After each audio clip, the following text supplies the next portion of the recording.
ایک بزرگ نہر کے کنارے جا رہے تھے۔ ان کو بھوک بھی لگی ہوئی تھی، مگر فقیر بندے تھے، خرچ کرنے کے لیے پاس کچھ بھی نہیں تھا۔ انہوں نے نہر میں ایک سیب دیکھا جو بہتا ہوا جا رہا تھا۔ انہوں نے سیب اٹھا لیا اور اس کو کھا لیا۔ بھوکے بندے کی تو سمجھ بھی کام نہیں کرتی۔ کھانے کے بعد خیال گزرا کہ یہ سیب تو میرا نہیں تھا، یہ تو کسی اور کا تھا، میں نے بغیر اجازت کھا لیا۔ مجھے اس بندے سے یا تو معافی مانگنی ہے یا قیمت ادا کرنی ہے۔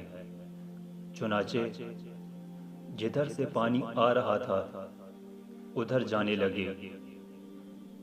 آگے کچھ دور جانے کے بعد دیکھا کہ ایک باغ ہے جس میں سیب کے درخت ہیں۔ سمجھ گئے یہاں سے گرا ہوگا۔ باغ کے مالک سے ملے اور کہا کہ میں نے آپ کے درخت کا سیب کھا لیا ہے، لہذا یا تو مجھے معاف کر دیں یا قیمت لے لیں۔ باغ کے مالک نے کہا معاف تو میں نہیں کرتا، ہاں قیمت ادا کر دو۔ وہ کہنے لگا جو بھی قیمت ہوگی مزدور کے دے دوں گا۔ باغ کے مالک نے کہا میری ایک بیٹی ہے، زبان سے گونگی ہے، آنکھوں سے اندھی ہے، کانوں سے بہری ہے اور پاؤں سے لولی لنگڑی ہے، لہذا اس کے ساتھ تم نکاح کرو اور ساری زندگی اس کی خدمت کرو، اس کو خوش رکھو، یہ قیمت دینی پڑے گی۔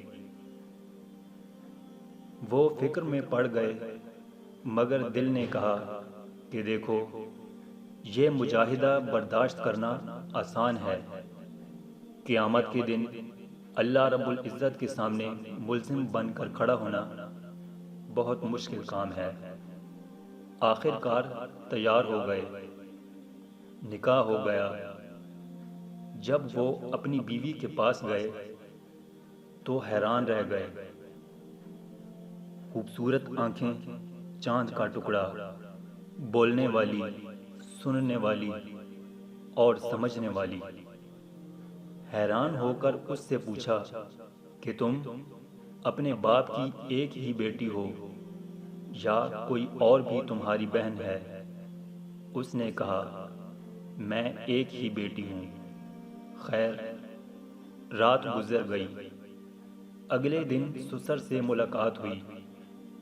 سسر نے پوچھا کہ بتاؤ مہمان کو کیسا پایا؟ تو جواب میں کہا کہ آپ نے تو کچھ اور ہی بتایا تھا، مگر وہ تو ایسی نہیں، وہ بہت دانا، بینا اور آپ کے بتلائے ہوئے ہر عیب سے مبرہ ہے۔ انہوں نے فرمایا ہاں، یہ میری بیٹی ظاہری حسن و جمال بھی رکھتی تھی اور باطنی اعتبار بھی۔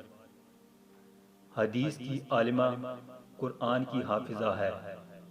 میں چاہتا تھا اس کے لیے کوئی ایسا خاوند ڈھونڈوں کہ جس کے دل میں اللہ کا خوف ہو، کیونکہ جس کے دل میں خوف خدا نہ ہو وہ بیوی کے حقوق صحیح ادا نہیں کر سکتا۔